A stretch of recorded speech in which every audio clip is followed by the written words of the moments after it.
अहमदपूर तालुक्यातील किनगावपासून 4 किलोमीटर अंतरावर असलेल्या सोनवणे वाडी येथील जिल्हा परिषद शाळा जुनी झाल्यामुळे 16 ऑगस्टच्या मध्यरात्री शाळेवरील छत कोसळून जमीनदोस्त झाले।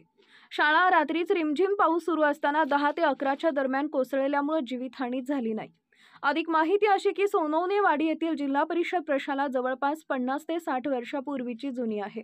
या 50 ते 60 वर्षाच्या कालावधीमध्ये अनेक वेळेस शाळा दुरुस्तीच्या पडझडीचं काम झालं। मात्र गेल्या काही महिन्यांपूर्वीच या शाळेच्या पडझडीचं काम झालं होतं। हे काम झालं असताना शाळेवरील छत कोसळून पडणं हे खूप मोठी दुर्दैवी घटनेचं संकट होतं असं म्हटलं तर हरकत नाही। जर ही घटना जिल्हा परिषद प्राथमिक शाळा सोनवणे वाडी येथील सकाळी शाळा सुरू असताना झाली असती तर मोठी दुर्घटना घडली असती असं स्पष्ट दिसत आहे।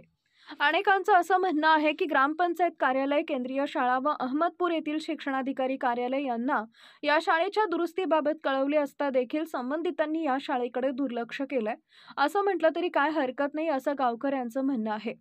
काही महिन्यांपूर्वीच ही जिल्हा परिषद शाळा दुरुस्त केली होती व शाळेच्या दुरुस्तीसाठी लाखो रुपये खर्च पण केले होते असं येथील गावकऱ्यांचं म्हणणं आहे।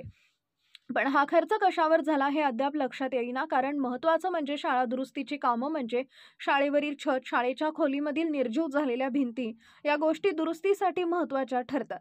साईडची भिंत, विद्यार्थी ज्या खोलीमध्ये बसतात त्या खोलीवरील छत हा महत्त्वाचा असताना काही दिवसांपूर्वी या शाळेला निधी आलेला हा कशावरून कुठे खर्च झाला असं जनता विचारत आहे।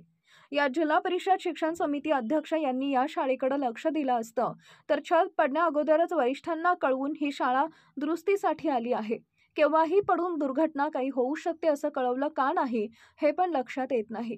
जर कळवलं असेल तर याला शिक्षण कार्यालय व ग्रामपंचायत जबाबदार आहे असं बोललं तर काही वाईट ठरणार नाही, कारण ही घटना घडली ते रात्री घडली म्हणून काही जीवितहानी झाली नाही। अन्यथा शाळा भरली असताना घटना जर घडली असती तर काय झालं असतं याचा विचार मनात अनेक विचार येत आहेत।